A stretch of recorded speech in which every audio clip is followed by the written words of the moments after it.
got episode 1 of the Millennium Finance podcast with our guest Sarah, me, your host, yours truly, Jacob Obeid. This is episode 1. What we're going to talk about today is how a 22-year-old girl that's broke can get rich. Hi, Jacob. Hey, Sarah. How's it going? Oh, really good. I'm glad. Yeah, so I've been having a hard time accumulating money. I work a lot and I make enough money, but somehow it always runs out before I can save it. Yeah. And I kind of want to know some tips on where I can put my money and how to invest it or how to save smarter. Okay, so my first question is, do you have a savings account? Yes. But it's like a standard, just low interest savings account. Do you have any type of weekly or monthly budget? No budget. Is your income steady? Yeah, it's steady. Is it steady or reliable?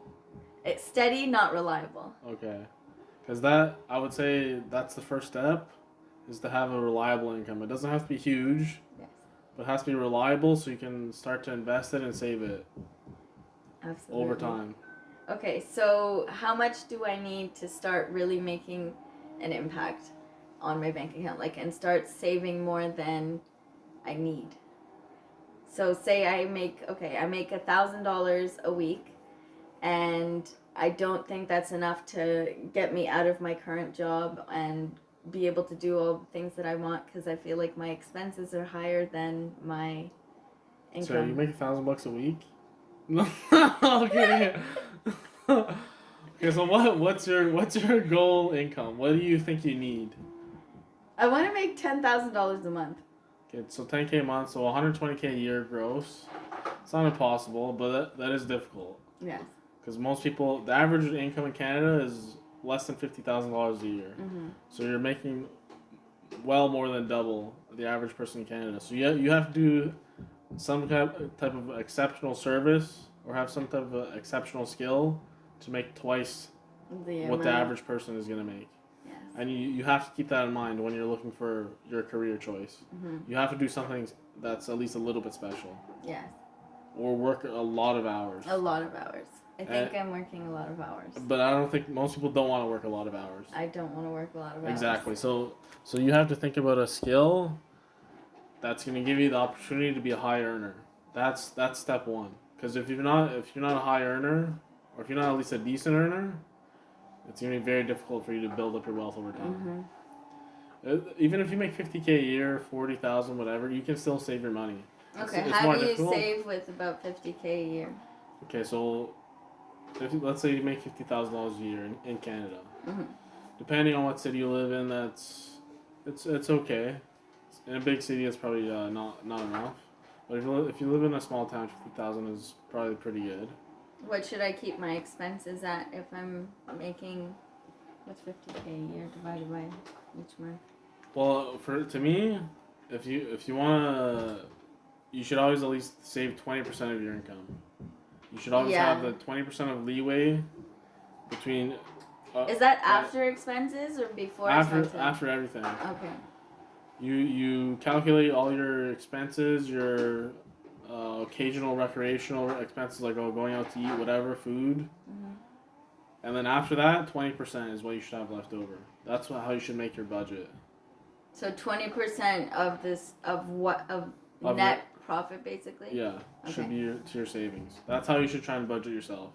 So if you make $1,000 a month, or $1,000 a week, let's say, sorry. If you spend $800, $200 should be going into your savings or investment account, something. Every week, at least the $200 out of the $1,000. Mm-hmm. If that's possible, even more if it's possible. So if I want to invest part of the money that's not going into my savings account, would you recommend savings account being not including investments? Well, I think you should always have cash in a savings account just in case, for immediate use. Emergency, yeah. Yeah, for emergency use, maybe a month, something that'll last you a month worth. Mhm. And then after you have that amount of cash where you can pay all your bills completely for at least a month, let's just say as your reserve cash, Mhm. your reserve safety cash, that should be the amount in your savings account. Mhm. Anything over that, you can give yourself a bigger cushion. Obviously, 1, 2, 3, maybe Maybe 4 months, 6 months. Yeah. maybe even 6 months if you really want to be conservative. Of 6 months worth of expenses for cash stockpiled in a savings account. Mhm. But anything over that, you should be investing it either in stocks or in yourself in a small business Mhm. on the side. Which one is more guaranteed? Well, it all depends on you and your skill set. If you have a skill set or a service that you know you can do, And maybe the investing yourself is gonna have a bigger dividend. absolutely. Is that long term though? Well, for sure, it could be long term. Mhm. Because if you're investing in a business for yourself, it could become your main career if you're really good at Absolutely. it, right? And then yeah, highest return. But if you're not into that, if you want to just keep working the job that you're at and have something that's just very passive on the side, Mhm. then investing in stocks would be the better option. Okay, so what are the first few things I need to know about investing? If I have only a couple hundred to $1,000 to play with. Okay, well, obviously you have to know first the rule of compounding. So even if you have a small amount of money, over a long period of time, it's going to compound and it's going to turn into a large amount of money. Mhm. Because every time you make money on your money, you're going to put it back in, Put it back. and your money's going to continue to grow like that. It's going to snowball. Mhm. Uh, Okay. But I want to know like more along the lines of how you start from scratch, because I don't know much, but I know everybody says that investing is like a sure tell way of kind of growing your money and yeah. not having to work so hard for it, but it also kind of makes itself. But if I'm somebody who doesn't know much about it, like what do you invest in? What are things that are smart investments? Okay, now when you're looking for your first investment, there's different strategies. First of all, whatever you invest in, you put your money in, you have to believe in it. Yeah. Because if you don't believe in it, you're not gonna want to hold it for a long period of time, and that's what you have to do to really make money. Mm-hmm. So you have to believe in whatever you're investing in. So either you can buy a company. Let's say you like. Let's say what's a company that you like. A company I use a lot is Shopify, and I use Amazon a lot. I use Visa. I like Visa. I like credit card companies. Okay, so those are all three. Actually, though, are great investments. So all three of those companies, you use them every day, so you believe in them. Mm-hmm. And the second thing you have to look for, sometimes if you personally like it, it might not be a good investment. The company, on paper, it might be really bad. Mm-hmm. Maybe the perception in public is good, but as an investment, it might suck. How do you know which one is good from which one would suck? That's a tough question, but but really, you have to learn a little bit about stocks to be able to tell if it's a good investment or not. Okay, So what would you teach somebody that has little to no knowledge in stocks on how to just get the foot in the door? Okay, to me, the basics of just purely on the stock, not forget about what kind of company it is, how Mm-hmm. cool it is, the branding, whatever. If you just simply look at a stock, you go on Google, you type in Visa stock, Mm-hmm. and you look at the chart. And if the chart is sideways or down, and over the last 10 years, if there was any long portion of time in the last 10 years that it was sideways or down, Mm-hmm. long term might not be a good investment. Okay. So if it's going downwards and it's headed for like a decrease, I guess, is that something you should avoid? Sometimes, because most of the time, it's not good to buy a company that's weak. It's Mm-hmm. better to buy something that's strong, that's gonna get stronger. It's always good to hope that it's gonna get stronger, rather than buying something that's weak, And just a company that's not doing well, yeah. and hope that it's going to turn around. And it's going to turn around. Absolutely. Most likely, companies that are doing well are going to continue to do well. And then, so let's say for Visa, that's a very good long-term investment. Mm-hmm. There's several factors behind it that can support if it's a good investment or not. What are some of those factors? So so everybody knows that cash is dying out. Nobody likes to use cash anymore. Mm-hmm. Everybody's using credit these days. Especially with young people. Everybody is paying with cards, either a debit or a credit. Or credit. And Visa's going to take a cut of all of that. Even with a debit Visa, they're taking their cut. They're still going to get a cut. So it's really just integrated in everyday life. Exactly. There's a larger trend in the populace that people are moving away from cash. Is it smart to play with trending stocks if you're just getting into the market? If it's a long-term trend, it's good. Okay. So let's say like your other choice, Amazon. A long-term trend is that people are going to do more shopping online. Every year, for the next 100 years, it's going to continue to grow up. How much people spend online. So does it have to be the company necessarily that is in the sector that's trending, or is it just the overall sector of whatever it is you're investing in? Like, say you would invest in pharmaceuticals or credit card companies or I don't know, technology, all that kind of stuff. Is it better to invest in companies that are trending or the actual sector that is trending? Well, it's usually the best thing to do is find a sector that's trending and then just find the best company within that sector. Within the sector. That's usually the best way to find a stock. Mm-hmm. So obviously, like one of your favorite companies, Amazon. With online retail, Amazon is the best company in that sector. Yeah. So there's the underlying trend of online retail increasing, people spending more money online. That ties back into the Visa stock as well. Mm-hmm. Oh wow! I just Right? connected that. So those are both two trends that are intersecting, and for sure they're gonna happen. It's not like people are gonna go, oh, you know what? I don't want to shop online anymore. Nobody's ever gonna do that. It's just simply more convenient to shop online. So now that we kind of understand what types of stocks to invest in, are the stock companies that you invest in important? Like if I were to invest with, say, a banking website or like an actual investing platform, does the actual platform you're using matter? Or like how you purchase the stocks? Yeah. Okay. Most of the time I would recommend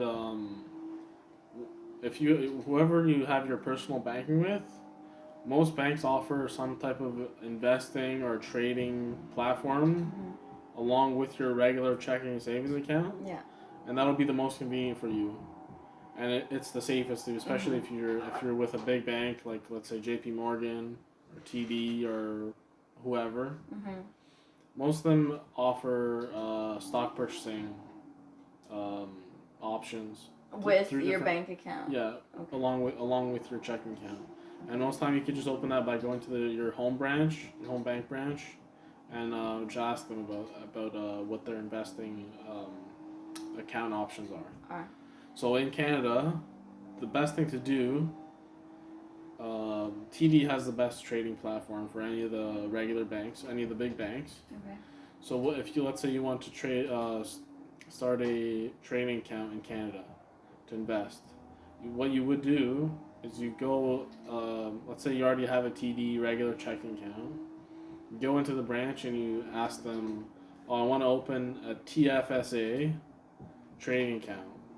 Oh, so you can merge tax-free savings account with trading? That's a big advantage in Canada. Your TFSA, tax-free savings account, yeah. You can purchase stocks in that account, and then you'll never have to pay taxes on them. Oh, insider tips. Yeah, so that's a good way to take advantage of not having to pay capital gains on your stock gains. And in the U.S., they have a lot of 401k trading accounts that you can manage personally. What's in your portfolio to avoid taxes as well, or get tax write-offs against your earnings. So what's the whole tax? Like, how much do you have to pay tax on your investment earnings? No. Well, it depends. It depends. Like on your personal income, where you are.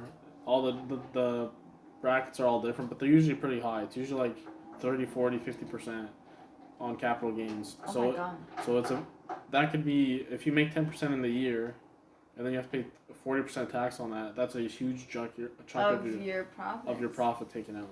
So trying to take advantage of the tax laws is really, really, really important. I'd like to know more about the tax laws. Well, okay, well, like with the TFSA, you pay zero tax. Yeah. Is that what? So even if you're starting out, investing or you're trying to save your money or whatever, a tax-free savings account is best. Yeah, in Canada, yeah, like they don't have that in the States. Are you allowed to touch the funds in that account? Yeah, you can move it. You can take it in and out, Okay. but there's just a yearly limit Okay. that you have to stay below, and as long as you stay below that limit, it doesn't matter if you take the money in or out. You can do whatever. A limit on how much money is in there, or a limit on transactions? Oh no, the total limit of money that you put in the account of cash that you can enter. Okay. So I think for me, it depends on the years and how old you are. Okay, so your age. Yeah, it depends on your age, but it's like every year you get $5,000 or $6,000 increased to your limit. Okay. So right now my limit is something like 45 or 50,000. I'm not sure exactly, but that's my limit. How old do you have to be to start one of these tax-free savings accounts? I believe it's 18. Okay. I think it's 18, and so then every year after, like, so when you turn 19, you have a 5K limit. Is there a limit on how much you need to put into an account? No, there's no minimum. Okay. But let's say so let's say you're 20. So now you had 18, you had 5,000, 19 you had 10. Now you're 20. Now you have a $15,000 limit on your TFSA. 22, so. 22, so another 3. So you have a $30,000 limit. Wow, not bad. So you can put up to 30,000 into your TFSA. Okay. And then whatever money you make on that 30,000 is tax free.